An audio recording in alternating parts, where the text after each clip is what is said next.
আমরা ইট খাবো না, আর পাটকেলটি ছুড়বো না। নিজের চোখে যা দেখেছেন তার উপরে বিশ্বাস রাখার চেষ্টা করুন।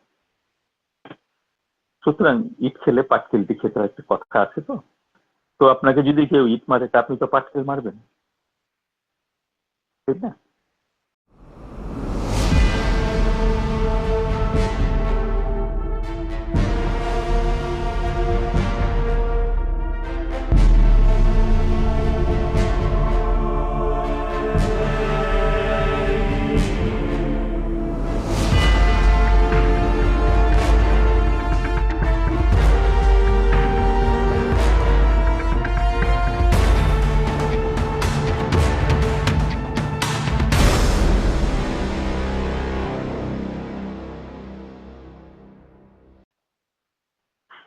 কেমন আছেন আপনারা? আশা করি সকলেই ভালো আছেন, ইনশাআল্লাহ। দোয়া করি ভালো থাকেন, সুস্থ থাকেন, নিরাপদে থাকেন। সবচেয়ে বড় হইতেছে নিরাপদ। মহান আল্লাহ আপনাদেরকে ভালো রাখুন, সুস্থ রাখুন। আমরা তো স্বাভাবিক জীবনে ঘরে থাকলে সচেতনই থাকি, বাইরে বেরোলে যেন আমরা সচেতন থাকি। বর্তমান পরিস্থিতি দেশের যা পড়তেছি দৈনিক পত্রিকায় এবং সোশ্যাল মিডিয়ায় এবং জাতীয় সম্প্রচার কেন্দ্রগুলো, যেগুলো টিভি চ্যানেলগুলো আছে, সেখানে যা দেখছি, যা শুনছি, যা পড়ছি, আপনারাও দেখছেন, আপনারাও শুনছেন, আপনারাও পড়ছেন পত্রিকা, বিশেষ করে সোশ্যাল মিডিয়া। তবে সোশ্যাল মিডিয়ার সবকিছু কিন্তু সত্য নয়, সেটা চ্যানেলের উপরে নির্ভর করে। বিভিন্ন সোশ্যাল মিডিয়ার যেগুলি বিশ্বস্ত প্ল্যাটফর্ম গুলো আছে, সেগুলোর উপরে, সেগুলোতে যারা নিউজ করে তাদের উপরে কিছুটা বিশ্বাস রাখা যায়।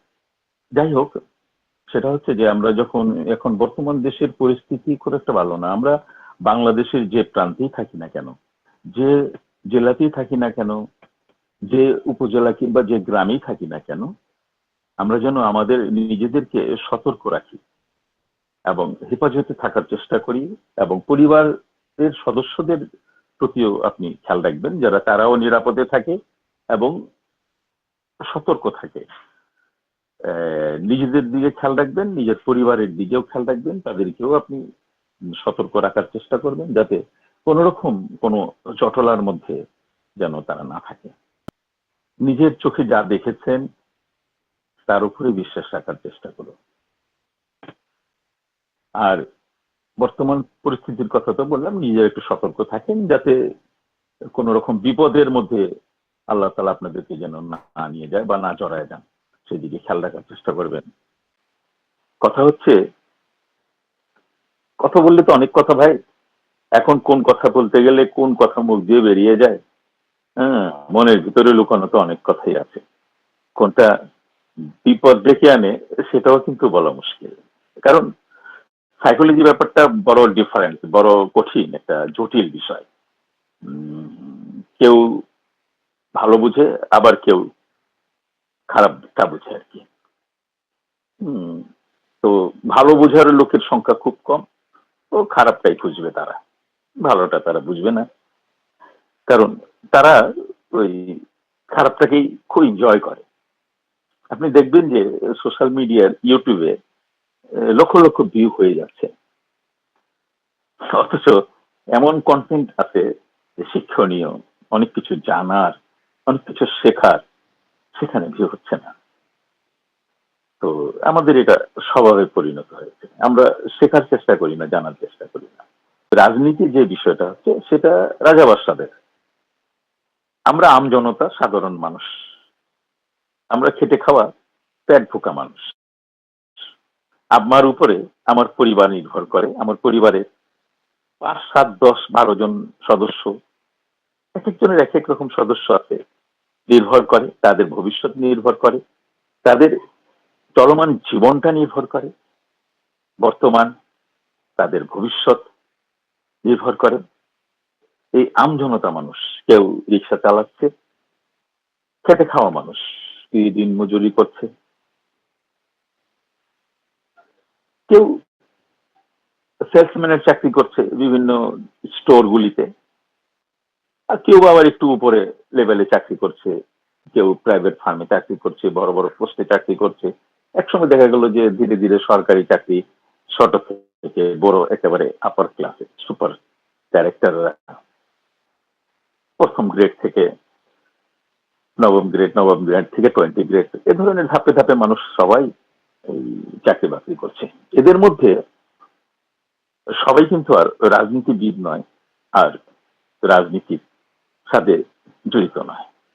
তো আমরা সাধারণ মানুষ, খেটে খাওয়া মানুষ, আমরা দিন আনতে দিন খাই, আমাদের দিন আনতে পান্তা ফুরায়।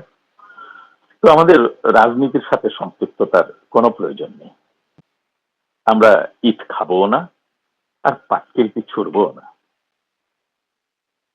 আমরা নিরাপদে থাকবো, কোনো দরকার নেই আমাদের রাজনীতির সাথে সম্পৃক্ত হওয়া। রাজনীতি রাজারা করতেছে, ওরাই করুক। আমরা সাধারণ খেটে খাওয়া মানুষ, আমরা প্রজা, আমাদের রাজনীতি মানায় না। আমরা রাজনীতির মাঠে পা রাখলেই আমরা কি বলে এটাকে, একটা না একটা অ্যাক্সিডেন্ট। কারণ সামনের সারিতে তো আমরাই থাকবো, পিছনের সারিতে তো বসেরা থাকবে। তো সুতরাং আমরা যারা আছি, রাজনীতি সচেতনতা এক জিনিস, রাজনীতি কর্মী আরেক জিনিস, আর রাজনীতি বোদ্ধা আরেক জিনিস। বিভিন্ন ক্লাস আছে রাজনীতি। এখন রাজনীতির সচেতনতা থাকা উচিত, ঠিক আছে থাকলাম, কিন্তু তারপরেও রাজনীতির সাথে না ইনভলভ হওয়াটাই উচিত। রাজনীতি রাজা বাদশাদের কাজ তারাই করুক। আমরা সাধারণ মানুষ, খেটে খাওয়া মানুষ, আমরা একবেলা রিক্সা না চালালে আমাদের সন্ধ্যেবেলায় খাবার নিয়ে যেতে পারবো না, ছেলে পেলে বাড়ির পরিবারের সদস্যরা উপোস থাকবে। আমরা দিন মজুর মানুষ, আমরা একবেলা কাজ না করলে আমাদের পেটে ভাত জমবে না। সুতরাং আমরা একটু দূরেই থাকি। রাজনৈতিক সচেতন হন, রাজনীতি সচেতন হওয়া কিন্তু খুব জরুরি। কিন্তু একটা নিজেকে, নিজের পরিবারকে সচেতন রাখুন। কারণ রাজনীতি করলে তো আর আপনার মতন ছাপোষা মানুষদের পেট ভরবে না। তখন তো আপনি যে পেশায় আছেন, রিক্সা চালাচ্ছেন, দিনমজুরি করছেন, কুলিগিরি করছেন,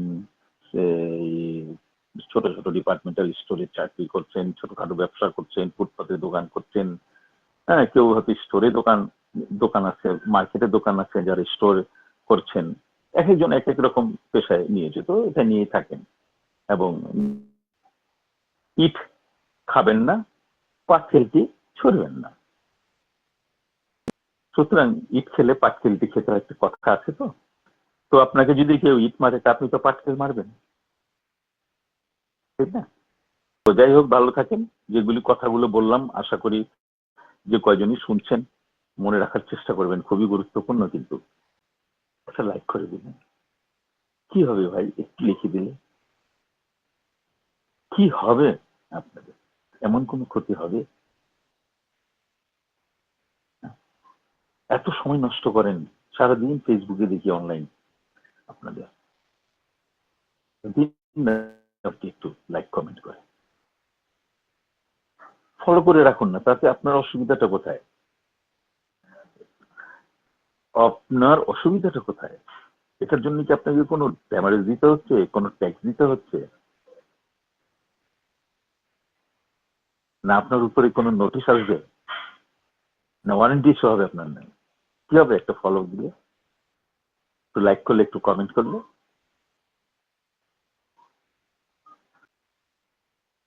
আল্লাহ হাফেজ। অনেক কথা বললাম, অনেক সময় নষ্ট করলাম। যারা যারা দেখেননি, যারা পরবর্তীতে দেখবেন, যারা লুকিয়ে লুকিয়ে দেখছেন, তাদের সকলের প্রতি রইল আমার আন্তরিক শুভেচ্ছা, শুভকামনা এবং ভালোবাসা। আপনাদের সকলের জন্য, যারা আছেন, যারা লুকিয়ে দেখছেন, যারা দেখেননি, যারা দেখবেন, যারা দেখবেনই না, তাদের সকলের জন্য রইল অনেক অনেক দোয়া, অনেক অনেক ভালোবাসা। ভালো থাকুন, সুস্থ থাকুন। আসসালামু আলাইকুম।